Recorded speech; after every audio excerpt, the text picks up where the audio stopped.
Hi, good morning.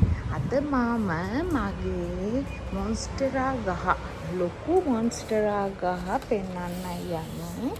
මේ ගහ මට දුන්නේ හැටන් වල අපේ කෞමදී නංගි තමයි මට මේක දුන්නේ.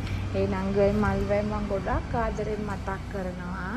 මේ ගහ විතරක් නෙමෙයි මම මේ ගහ ගොඩක් පරිස්සම් කරගන්නවා. මොකද මම මේ වගේ ඉන්ඩෝර් ප්ලාන්ට්ස් වලට ගොඩක් කැමති. එතකොට මේ ගහ එච්චර අවුවේ තියන්නේ නැහැ.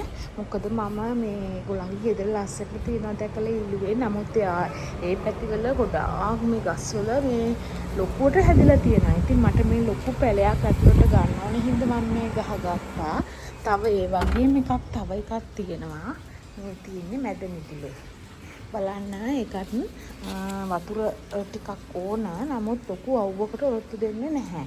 මේකත් ලොකු ගහක්. මේකත් දුන්නේ කෞමදී නංගිම තමයි. ඉතින් කෞමදී නංගි ඒ මල් දිවයි දෙන්නම ආදරෙන් මතක් කරනවා මේ වෙලාවේ. thank you නංගි. okay. අලුත් කොලයක් ඇවිල්ලා ඒ වගේ මල් එනවා. ඉතින් මම මේකේ මලක් වගේ කරලක් වගේ එනවා. එතකොටත් පෙන්නන්නම් මේ මොන්ස්ටරා ගහ ඉන්ඩෝර් ප්ලාන්ට් එකක් වගේ හොඳට ලස්සනට අපිට ගෙවල් ඇතුලේ තියාගන්න පුළුවන්. ගහක මේකේ පොඩි පැලක් තියෙනවා.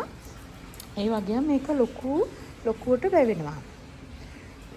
ඔයගොල්ලොත් කැමති නම් මේ වගේ පැලයක් අරගෙන සාතු කරලා ගේ ඇතුලේ තියාගෙන බලන්න. ඇත්තටම ලොකු එළියක් එනවා. ආටිෆිෂල් ඒ කියන්නේ අපි කෘත්‍රිම ගහක් තියාගන්නට වඩා මේ නැචරල් ගස් වලින් පුදුම ලස්සනක් එනවා. thank you channel එක බලපු අයට subscribe කරන්න, like කරන්න. okay bye.